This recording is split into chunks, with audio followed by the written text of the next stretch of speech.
Hi Jess, my name is Barbara and I'm so glad reporting for iSun TV based in Hong Kong. Today I would like to introduce you and your company to our audience in Asia. And first of all, could you shortly introduce yourself and your team and your blockchain-based technology? Sure, thank you for having me. Yeah. So my name is Jess Houlgrave. I'm the co-founder and COO of Codex Protocol. We are a decentralized asset registry for unique assets like art and collectibles, and we create digital identities for those items so that it's easier to insure things, to trade them, to borrow against them.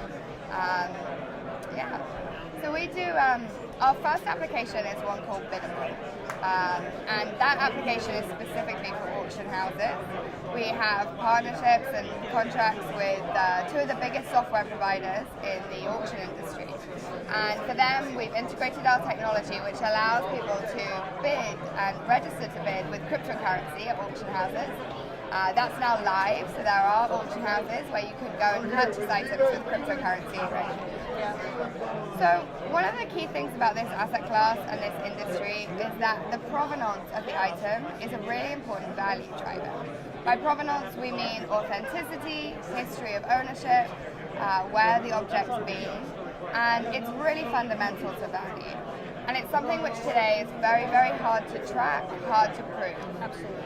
And it could be done with a centralized title registry, but people are concerned about privacy, which is why we use a blockchain, because it enables us to add that documentation, verify it, but still preserve the privacy that collectors require. Absolutely. And this concept of recording provenance is really interesting to the industry because at the moment it causes a lot of friction. So every time that you want to buy or sell an item, every time you want to insure it, if you want to take a loan out against it, all of those things require due diligence and provenance research to be done again. Absolutely. With Codex, we can verify that information so that it's much, much simpler to do all those things that you need to do with your objects.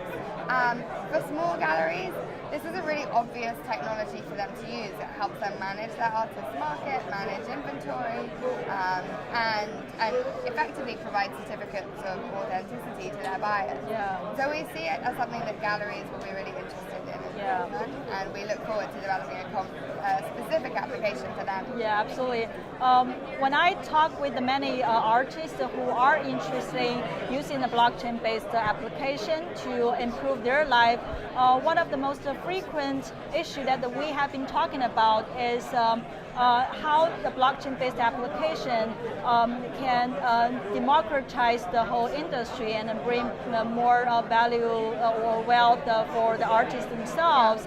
And also another very frequent issue we talk about is how to engage those gatekeepers in the art dealing industry to join the whole game and accept this new rule of the game. So what is your take on those issues? So I'm really excited about the possibility that blockchain has for artists specifically. Yeah. I think it opens up new models of artists producing and selling their work. It enables things like fractional ownership much more easily, so artists potentially retaining stakes in their work. Amy Whitaker is a great academic who's written a lot about how artists could benefit by retaining a stake in their work. It also opens up the possibility for automated payments of resale royalties, so that every time a transaction happens, like we already have in things like music, but we don't have so much in the visual arts, except in some places in the world, the possibility to make resale payments to artists. And both of those things I think are really, really exciting and will, in the long run, really benefit the artistic community. Absolutely. To your second question about how we really engage people with trying to use this technology, I think for Codex, our approach is to build different applications for different people, which means that we can customize solutions and really help them solve problems that they are facing. it's really about finding the value proposition for that specific customer, developing an application that helps them with whatever frictions or issues they're facing, but which ultimately integrates and utilizes the Codex platform. And so when you think about kind of big players and how we get them on board, really it's about working in partnership to develop a solution that's helpful to everyone. Yeah, thank you so much. Yeah, so I think so final question, compared to the market in Asia and how Codex develop different localized strategy to solve your problems in the different geographic regions. Yeah. So when it comes to different geographies, we think of ourselves as a global business, and we're really excited to work with partners all around the world. That's why we have a partnership-based approach, because we can't cover everywhere, but we do have really strong partners in different places around the world. So Asia in particular has been a big focus for us, and we spent about a month there this year and looking for partners, engaging with different people who can create partnerships for us. And so we're really, really excited about the long-term potential of working in Asia. As I see that the fine arts and the digital arts are quite two different categories in terms of art collectibles. Yeah.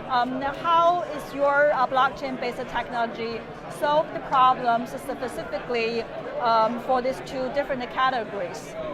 So we work with both digital and physical goods. Once something has a digital identity, it's easy whether it's digital or physical. For physical goods, we work with hardware partners who produce hardware like RFID chips or synthetic DNA, which can create the link between the physical and the digital. And then other things are just digitally native. And once that happens, both things are the same within the system.